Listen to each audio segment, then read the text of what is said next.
हर बड़ी सफलता के पीछे छुपा होता है एक अनब्रेकेबल डिटर्मिनेशन, जिद और विजन। जैसे कहते थे हमारे लेट एपीजे अब्दुल कलाम जी, सपने वो नहीं जो सोते हुए देखे जाते हैं, सपने वो हैं जो नींद ही चुरा लें। यही बनाती हैं वो एपिक कहानियां जो देश बदलती हैं, इंसानों को लेजेंड बनाती हैं और फैमिलीज को इतिहास लिखने वाली बना देती हैं। मैक्रो कैफे अब शुरू कर रहा है एक नई सीरीज मैक्रो लेजेंड्स के नाम से, जहां हम लाएंगे उन बड़ी पर्सनालिटीज, फैमिलीज और देश की रियल स्टोरीज जिन्होंने मैक्रो लेवल पर दुनिया को हिला दिया।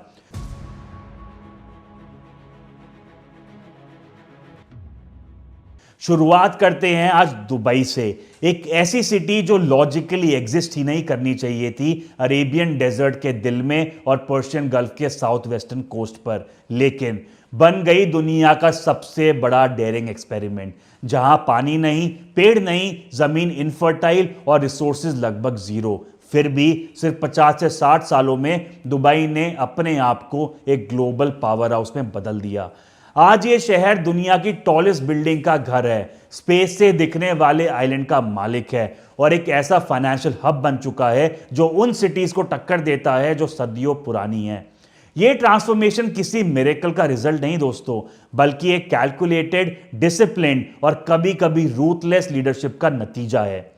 इस कहानी के पीछे सबसे बड़ा नाम है मखतूम फैमिली का, एक ऐसी रूलिंग फैमिली जिन्होंने डेजर्ट को वीकनेस नहीं बल्कि एक पोटेंशियल प्लेटफॉर्म माना। जहां दुनिया ने सिर्फ रेत देखी, वहां इन्होंने सिस्टम, ट्रेड और पावर का ब्लूप्रिंट बनाया। लेकिन दुबई का राइज एकदम से नहीं हुआ। इसकी शुरुआत हुई एक ऐसे गांव से जिसका नाम कोई नहीं जानता। 1800 से पहले तो दुबई सिर्फ एक छोटा सा फिशिंग विलेज था जो अरेबियन गल्फ के किनारे बसा हुआ था। यहां लोग पाम और मिट्टी के घरों में रहते थे। जिंदगी का रिदम तो समुंदर डिसाइड करता था। मछली मिलती तो खाना होता और अगर किस्मत साथ देते तो पर्ल्स यानी मोती भी मिल जाते। लेकिन ये पर्ल्स भी कभी स्टेबिलिटी नहीं देते थे, कभी दाम बढ़ जाते, कभी गिर जाते। लोग दिन भर गर्मी, पसीने और भूख के बीच सरवाइव करते थे। दुबई का कोई फ्यूचर प्लान नहीं था, सिर्फ सर्वाइवल। इस टाइम गल्फ के अंदर अलग अलग ट्राइब्स थे जो एक साथ मिलकर सिस्टम को चला रहे थे। इस कॉन्फेडरेशन को कहा जाता था बानी यास। ये लोग लिवा ओएसिस के आसपास रहते, जहां जिंदगी वेल्स और कैमल्स पर डिपेंडेंट थी।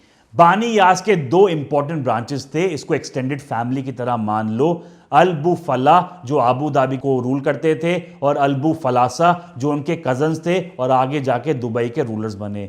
दोनों ब्रांचेस के बीच रिश्ता जो था वो बहुत नाजुक था और पावर हमेशा एक सेंसिटिव टॉपिक रहता था। 1833 में बानी यास ट्राइब के लीडर शेख तानून बिन शकबुत की डेथ हुई और पावर उनके भाई खालिफा बिन शकबुत के हाथ में आई। अब खालिफा एम्बिशियस थे लेकिन इनसिक्योर भी। डेजर्ट पॉलिटिक्स में इनसिक्योरिटी का मतलब होता है डेंजर। र्यूमर्स ये फैलने लगे कि कोई कह रहा था कजन्स उनके खिलाफ साजिश रच रहे हैं, कोई ये कह रहा था कि खालिफा ही सबको हटाना चाहते हैं। और डेजर्ट में र्यूमर ही काफी होता है खून बहाने के लिए। उसी साल 1833 में खालिफा ने ग्रैंड वेडिंग फीस्ट का अरेंजमेंट किया। मैसेज काफी क्लियर था कि यह यूनिटी और आपसी समझौता के लिए है। अलबू फला, अलबू फलासा और ट्राइबल एल्डर्स सब इनवाइट करे गए। लेकिन जब जश्न अपने पीक पर था, खालिफा ने एक सिग्नल दिया। तलवारें निकाली गई और टेंट के अंदर गेस्ट का कत्ल होने लगा। शादी का जश्न एक खूनी मैसेकर में बदल गया। इस इंसिडेंट ने बानी यास को परमानेंटली तोड़ दिया। इस मैसेकर के बाद अलबू फलासा ब्रांच के कई लोगों ने अबू धाबी छोड़ने का फैसला किया, लेकिन दो कजन्स उबैद बिन साइद और मखतूम बिन बुत्ती, इन्होंने सरेंडर करने से मना कर दिया। उन्होंने अपने लोगों को इकट्ठा किया, ऊंट पर अपना सामान लादा और नॉर्थ की तरफ निकल पड़े। कई हफ्तों तक रेगिस्तान क्रॉस करने के बाद वो कोस्ट तक पहुंचे। वहां उन्होंने एक छोटी सी क्रीक देखी जो समुंदर में जाके खुलती थी।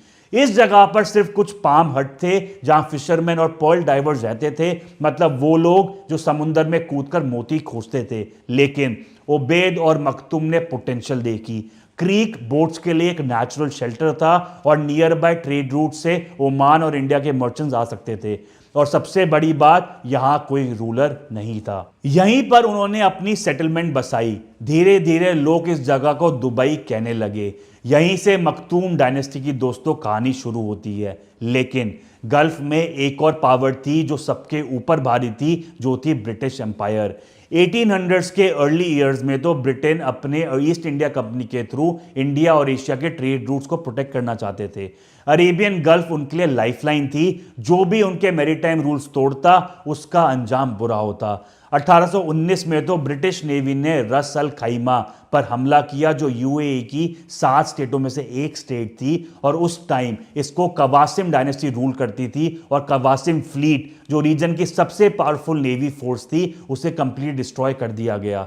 फोर्ट्स जला दिए गए, शिप्स डुबो दी गई।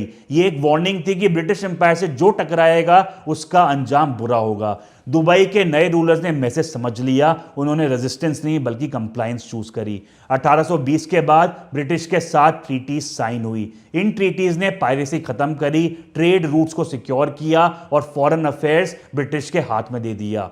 इसके बदले दुबई को स्टेबिलिटी मिली। ब्रिटिश प्रोटेक्शन के अंडर शिप सेफली आ जा सकती थी। दुबई धीरे धीरे एक रिलायबल पोर्ट बनता चला गया, लेकिन ग्रोथ अभी भी लिमिटेड थी। वेल्थ अभी भी बहरेन और लिंगे जैसे पोर्ट्स की तरफ जा रही थी, और 19वीं सेंचुरी के एंड तक तो दुबई स्टैग्नेशन का शिकार बन गया, मतलब इकोनॉमी बिल्कुल रुक गई। तब पावर में आए शेख मखतूम बिन हशर अल मखतूम। उन्होंने समझा कि अगर दुबई को सरवाइव करना है तो ट्रेड को सेंटर बनाना पड़ेगा। एक शाम क्रीक के किनारे चलते हुए उन्होंने देखा कि शिप्स लोअर टैक्स पोर्ट्स की तरफ मुड़ रही हैं। उस मोमेंट ने हिस्ट्री बदल दी, क्योंकि जो उनके दिमाग में आया उसके बाद चीजें बदल गई। 1894 में शेख ने यह बोला कि मैं डिसीजन लेता हूं और सारे कस्टम टैक्सेस हटा देता हूं। उस वक्त तो यह सुसाइडल लग रहा था, लेकिन इसका रिजल्ट काफी एक्सप्लोसिव था। पर्शियन मर्चेंट्स जो अपने होमलैंड में हेवी टैक्सेस से परेशान थे, वो दुबई की तरफ भागने लगे। डेरा और बुर्द दुबई की मार्केट जो है वो एक्सपैंड होने लगी। दुबई एक फ्री पोर्ट बन गया जहां बिजनेस बिना रुकावट के चल सकता था। इस ट्रेड बूम के साथ पर्शिया के बस्तक से भी लोग आने लगे। ये लोग बिल्डर्स, ट्रेडर्स और क्राफ्ट्समैन थे। उन्होंने क्रीक के साउथ बैंक पर अपने विंड टावर हाउसेस बनाए। ये एरिया आगे चलकर अल बस्ताकिया के नाम से जाना गया। इन लोगों के साथ दुबई में capital, architecture, international trade networks ये भी आए। लेकिन दोस्तों अभी एक और इंडस्ट्री उभर रही थी, पर्ल्स यानी मोती की। लेट 1800s और अर्ली 1900s में पर्ल डाइविंग दुबई की बैकबोन बन गई। हर गर्मी के मौसम में hundreds of boats Dubai creek से निकलती। डाइवर्स सिर्फ नोज क्लिप्स और स्टोन वेट्स के साथ समुद्र में कूदते। एक दिन में डजन्स ऑफ डाइव्स होती। ये काम ब्रूटल था, लेकिन इसके रिवॉर्ड्स भी बड़े थे। दुबई सडनली एक वेल्दी पोर्ट बन गया। लेकिन दुनिया के दूसरे कोने में जापान में साइंस कुछ और ही प्लान कर रहा था। कल्चर्ड पर्ल्स का इन्वेंशन हुआ। ये पर्ल्स बिल्कुल नेचुरल जैसे दिखते थे, लेकिन बहुत सस्ते थे। जब ये पर्ल्स ग्लोबल मार्केट में आए, नेचुरल पर्ल इंडस्ट्री कोलैप्स हो गई। गल्फ के ट्रेडर्स बर्बाद हो गए और दुबई की इकोनॉमी ओवरनाइट क्रैश कर गई। पर्ल्स जो शहर को चलाते थे, अब वो यूजलेस हो चुके थे। इकोनॉमिक कोलैप्स के बाद दुबई में अनरेस्ट बढ़ने लगा। मर्चेंट्स ने रिफॉर्म मांगा और एक मजलिस बनाई, मतलब एक काउंसिल जो रूलर के साथ मिलकर डिसीजन लेना चाहती थी। पहले शेख सैयद ने अग्री करा, लेकिन जब मजलिस ने पावर लिमिट करने की बात करी तो कॉन्फ्लिक्ट बढ़ने लगा।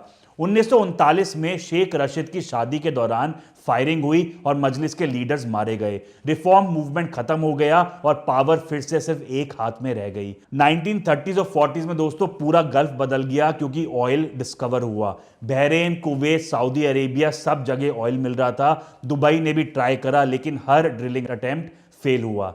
शेख सैयद के लिए ये एक और डिसअपॉइंटमेंट थी, लेकिन उनके बेटे शेख रशीद बिन सईद अल मखतूम क्वाइटली ये सब ऑब्जर्व कर रहे थे। 1958 में शेख रशीद रूलर बने। उन्होंने देखा कि दुबई क्रीक सिल्टिंग की वजह से मर रहा है, मतलब क्रीक पे मिट्टी जम रही है, जिससे ये रास्ता बंद हो रहा है। अगर क्रीक बंद हो जाता तो ट्रेड खत्म हो जाता। इसलिए 1959 में बिना ऑयल के और बिना पैसों के उन्होंने कुवैत से लोन लिया और मशीन का इस्तेमाल करके जमी हुई मिट्टी क्रीक से साफ करवाई। जब दोस्तों ये प्रोजेक्ट कंप्लीट हुआ, शिप्स फिर से मार्केट के बीच में आ सकती थी। दुबई वापस से जिंदा हो गया। फिर 1960 में दुबई ने गोल्ड ट्रेड से अपनी इकोनॉमी को रिवाइव किया। जब इंडिया ने गोल्ड इंपोर्ट्स बंद कर दिए, तब दुबई एक स्मगलिंग हब बन गया। इस इलीगल ट्रेड ने शहर को सिटी ऑफ गोल्ड बना दिया। इसी दौरान ब्रिटिश ने अनाउंस यह भी किया कि वो गल्फ छोड़ रहे हैं, क्योंकि ब्रिटेन खुद एक रिसेशन में था आफ्टर वर्ल्ड वॉर II और अब गल्फ रीजन मैनेज नहीं कर सकता था। पावर वैक्यूम क्रिएट हो गया इसकी वजह से, और शेख रशीद जो दुबई के रूलर थे उन्होंने शेख जायद के साथ मिलकर, जो अबू धाबी के रूलर थे, एक साथ मिलकर एक फेडरेशन बनाई और 1971 में यूएई का जन्म हुआ। दोस्तों 1966 में फाइनली दुबई को ऑफशोर फतेह फील्ड में ऑयल मिल गया था, पर यह ज्यादा नहीं था, लेकिन इतना था कि इससे इंफ्रास्ट्रक्चर बना सकते हैं। शेख रशीद ने ऑयल को लग्जरी के लिए नहीं, रादर सिस्टम के लिए यूज करा। रोड्स, पावर प्लांट, जबल अली पोर्ट और फ्री जोन ने दुबई को बिजनेस कैपिटल बना दिया। उनका यह मानना था कि ऑयल खत्म हो सकता है लेकिन ट्रेड नहीं। इसलिए 1990 के बाद शेख मोहम्मद बिन रशीद ने दुबई को ग्लोबल सिटी बनाना शुरू करा। स्काई स्क्रेपर्स ले लो, एयरलाइंस, आर्टिफिशियल आइलैंड, सब कुछ स्केल पर बनने शुरू हुए। लेकिन 2008 के क्राइसिस के बाद जो यूएसए में स्टार्ट हुआ उससे ऑलमोस्ट सब कुछ टूट जाता, लेकिन अबू धाबी ने पैसे देके दुबई को बचा लिया। बुर्ज खलीफा उस रेस्क्यू का ही सिंबल है। खलीफा जो अबू धाबी की रूलिंग फैमिली थी उनके नाम पर यह रखा गया रादर देन बुर्ज दुबई। आज दुबई एक ऐसा शहर है जहां ऑयल जीडीपी का 1% भी नहीं है, बाकी सब ट्रेड, टूरिज्म और फाइनेंस से आता है। ये कहानी दोस्तों लक की नहीं है, ये कहानी है विजन, रिस्क और लॉन्ग टर्म थिंकिंग की। एक ऐसी सिटी जिसने हर क्राइसिस को एक ब्लूप्रिंट की तरह लिया, बैरियर नहीं। और इसलिए दुबई सिर्फ एक शहर नहीं, ये एक माइंडसेट है। दोस्तों ये था पास्ट ऑफ दुबई की, कैसे दुबई इधर तक पहुंचा, लेकिन इसका फ्यूचर क्या मिलियनेयर्स और बिलियनेयर्स इधर इसलिए आ रहे हैं क्योंकि इधर टैक्स फ्री इनकम है? I don't think so. इसका असली रीजन क्या है, अगर आपको वो जानना है तो आप पार्ट 2 कमेंट करो इन द कमेंट सेक्शन, ताकि हम इस पे पार्ट 2 लेके आ सके on the future of Dubai. और अगर ये वाली वीडियो पसंद आई हो so don't forget to like, subscribe and share, ताकि हम ऐसा इनिशिएटिव ऑफ मैक्रो लेजेंड्स और आगे तक लेके जा सके। Till then take care, thank you.